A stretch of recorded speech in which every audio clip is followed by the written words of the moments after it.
Who's raised the issue of homosexuality, which we're reading or we're learning quite a bit about, or it's a very active kind of an action that's going on in the world today, and it seems like it's really becoming more and more acceptable as a way of life, and yet what does God have to say about it? Why is it happening this way today? It's never been in the history of the world as popular and as well as accepted as a way of life as in our day. And God very, very clearly demonstrates why. God shows that this great rise in homosexuality that also leads to same-sex marriages, and it's increasing in every country of the world, is a sign, a dramatic sign that God has raised up to show that we're right near the end. We were reading from Romans chapter 1, and God is saying, because mankind has become so rebellious, effectively he is saying that. He says in verse 24 of Romans 1, wherefore God also gave them up. Now, that is, he delivered them over. He delivered, it's like saying you've been delivered to the judge to be tried and to be found guilty. You've been delivered to be put into prison. You've been delivered to be killed. You've been delivered. This is what this business of giving them up. It means to be delivered up and onto something. And what is it? Wherefore also gave them up, or delivered them, to uncleanness through the lusts of their own hearts, to dishonor their own bodies between themselves, who changed the truth of God into a lie, and worshipped and served the Creator more than God, the Creator, who is blessed forever. Amen.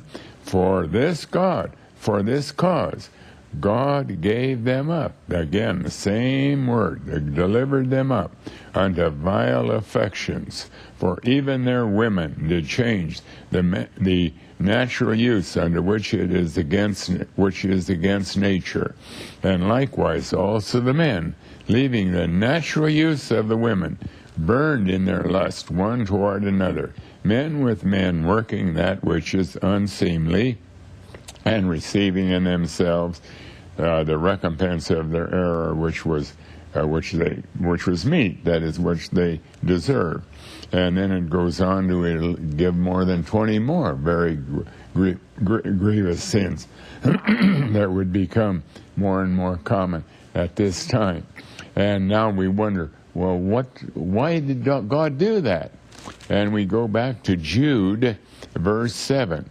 And there it talks about the destruction of Sodom and Gomorrah.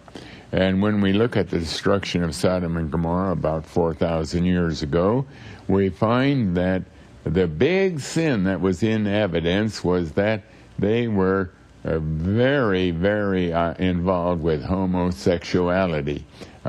When very, very important visitors came to visit Lot, to tell him that Judgment Day was about to come on Sodom and Gomorrah, the people, the men, all the men of Sodom and Gomorrah were yelling and trying to tear down the door to have those men so that they might know them. And that's biblical language of having a sexual relationship with them.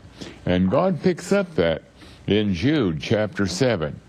Even as Sodom and Gomorrah and the cities about them in like manner, giving themselves over to fornication and going after strange flesh.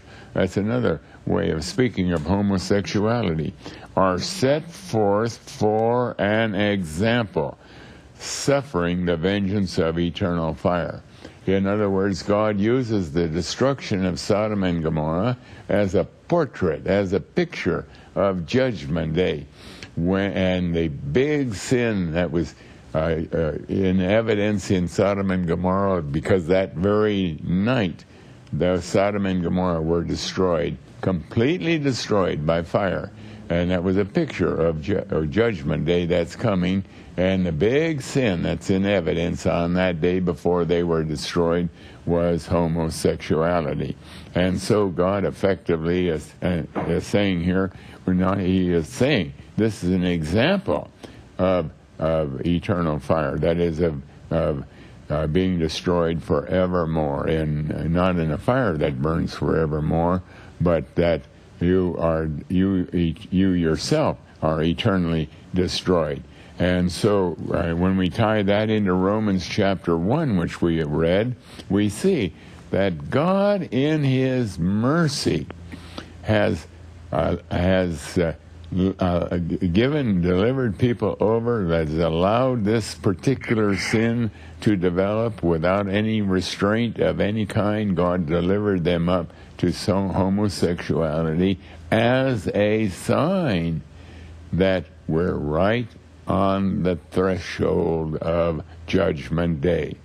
It is an awesome sign. There are other signs that God also gave that showed we're very close to Judgment Day, but this also is a very dramatic sign, and so we don't have to, we know why it's happening, why suddenly in these last few decades that homosexuality has grown so rapidly and is so well accepted in so many parts of the world and in so many societies, way more than ever before. It is because God has raised this or allowed this to happen, has delivered mankind over to this so that it would be a sign that we're a warning to the world. Judgment Day is almost here.